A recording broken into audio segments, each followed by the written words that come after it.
اللہ الرحمن الرحیم۔ السلام علیکم زینب ٹی وی کے ناظرین، آج کے درس حدیث میں خوش آمدید۔ ناظرین اکرام، آج کے درس حدیث کا موضوع ہے صالح بیوی کا مقام۔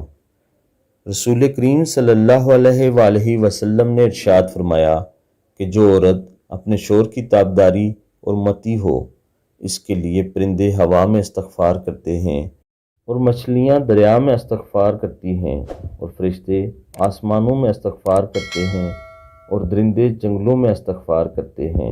ناظرین کرام، مفہوم حدیث یہ ہے کہ جو عورت اپنے شوہر کی فرما بردار ہو، اس کے ہر جائز حکم کو مانتی ہو، اس کی دل سے خدمت کرتی ہو اور دل سے عزت و احترام کرتی ہو، اسلام نے جو حکم دیے ہیں ان کی پابند ہو۔